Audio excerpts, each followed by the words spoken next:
भैया कुछ खाने को दे दो, मुझे और मेरे भाई को बहुत भूख लग रही है।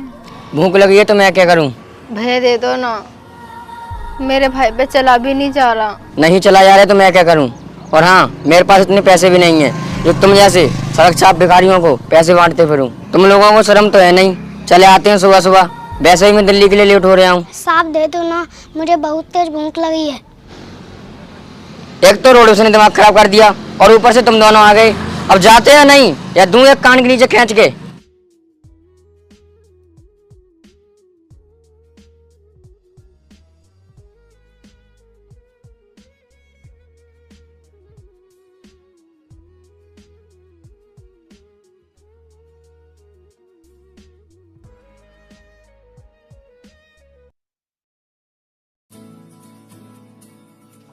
बहन, मुझे बहुत तेज भूख लगी है, अब मुझसे नहीं चला जाएगा। कुछ करना बहन, वरना मैं भूखा मर जाऊंगा। भाई ऐसी बात क्यों कर रहा है? तेरे सिवा मेरा इस दुनिया में है कौन? चल भाई थोड़ी दूर और चल लेते हैं।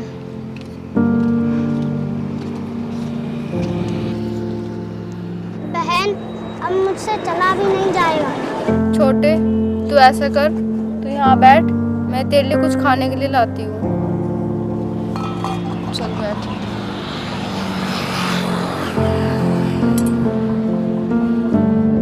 रणबीर, आपने कुछ हिसाब लगाया? हमने बिजली विभाग से कितना रुपए कमाया? हाँ सत्या, मैंने इस वर्ष का पूरा हिसाब लगा लिया है। और हाँ, इस वर्ष का हिसाब लगा लिया है, 80,75,000 रुपये हैं। फिर तो रणबीर इस बार आनंद आ गया, और पिछली वर्ष 50 लाख का घोटाला हुआ था। हाँ सत्या, तू ठीक कह रहा है।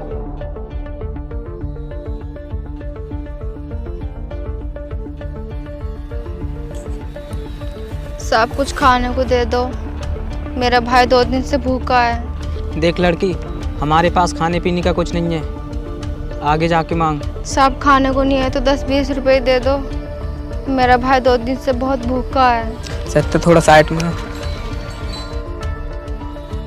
सत्या, ऐसा करते हैं, इस लड़की से मजे लेते हैं। देख लड़की, तुझे 10-20 रुपए तो दे देंगे, पर तुझे एक काम करना पड़ेगा हमारा। साहब क्या काम करना होगा? सुन लड़की, तुझे हमारे जूते साफ करने होंगे। नहीं साहब, मुझसे जूते साफ नहीं होंगे। अगर तुझ पे जूते साफ नहीं होते ना तो चल निकल यहाँ से। ऐसे करती हूँ, जूते साफ कर ही देती हूँ, मेरे भाई को खाना तो मिल जाएगा। साहब मैं जूते साफ करने के लिए तैयार हूँ। ये लेकर साफ।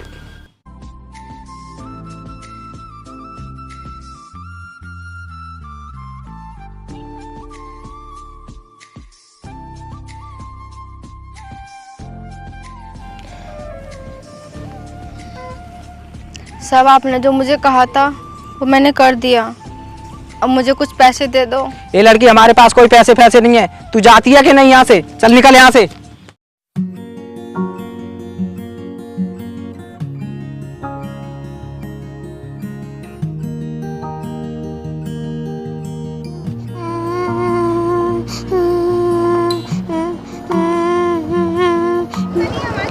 अरे यार, ये बच्चा क्यों रो रहा है?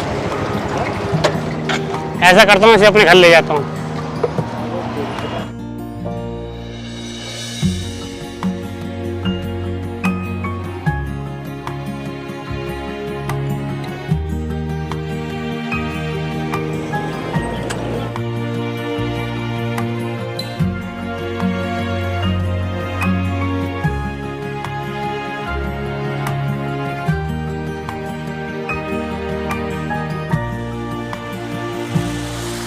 भैया, क्या आपने मेरा छोटा भाई देखा है यहाँ पर?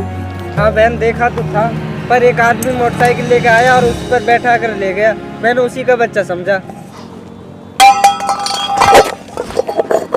अरे बहन उठो, क्या हुआ और आपको?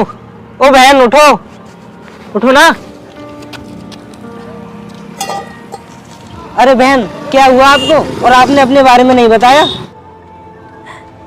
तो सुनो भाई, मेरे माँ बाप एक रोड एक्सीडेंट में मारे गए और जो हमारे पास जमीन थी वो मेरी पढ़ाई में लग गई, और अब ना हमारे पास कुछ रहने के लिए है और ना कुछ खाने के लिए, और फिर हम भीख मांगने लगे। और किसी ने हमें 2 रुपए भी नहीं दिए। और बहुत लोगों ने तो हमें बहुत सताया भी। अच्छा तो बहन, आपने तो बहुत मुसीबतों का सामना किया है और बहन आपने तो बहुत परेशानी उठाई है। आज से तो मुझे अपना ही भाई समझो और चलो मेरे साथ।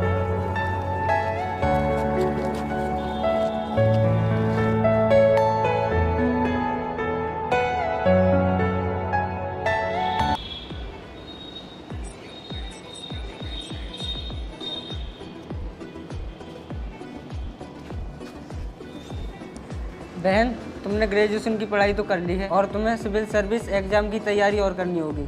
ओके भाई, मैं भी कोचिंग के लिए जा रही हूँ। बहन संभाल के जाना।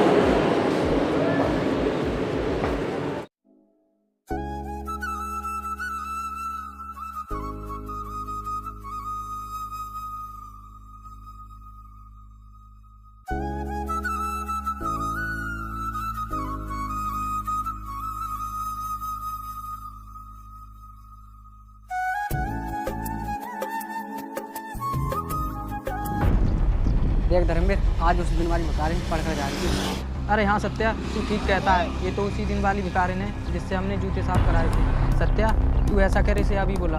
हाँ भाई, अभी बुलाता हूँ। अरे भाई भिखारिन, इधर आ, धर्मवीर भाई बुला रहे हैं।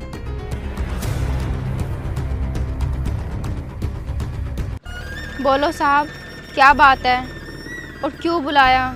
वो लड़की उस दिन तो कह रही थी 10 रुपये दे दो, 20 रुपये दे दो, नहीं तो मेरा भाई भूख से मर जाएगा। और तुझे पढ़ा लिखा कौन रहा है और तू कौन सी पढ़ाई कर रही है? साहब, मैं सिविल सर्विस एग्जाम की कोचिंग कर रही हूँ और मुझे डीएम बनना है। अच्छा तो भिखारिन, डीएम बनने का सपना है? तेरी औकात है डीएम बनने की? ओए भिखारिन, तेरी औकात है डीएम बनने की? वो तो वक्त ही बताएगा साहब।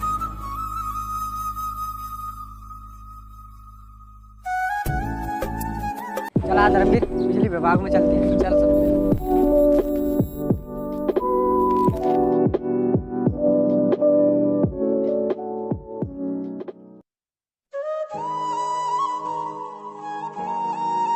भाई, मैं सिविल सर्विस एग्जाम का इंटरव्यू देने जा रही हूँ, अब ध्यान रखना। ओके।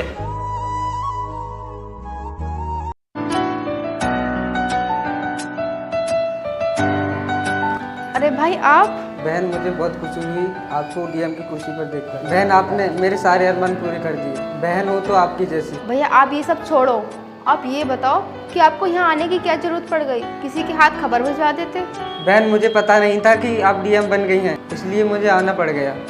गांव में 24 घंटे बिजली आने वाली सिर्फ 3 घंटे बिजली आ रही है और गांव में सभी किसानों की फसल सूखती जा रही है। बस करो भाई, अब आपको चिंता करने की कोई जरूरत नहीं है। अब गांव में 24 घंटे बिजली रहेगी। और मैंने सुना है कि बिजली विभाग में सुपरवाइजर बिजली की चोरी कर रहा है। भाई आप चिंता मत करो, मैं सुपरवाइजर को अभी बुलाती हूँ। आप चिंता मत करो, आप जाओ। सुपरवाइजर, आप डीएम के ऑफिस आना।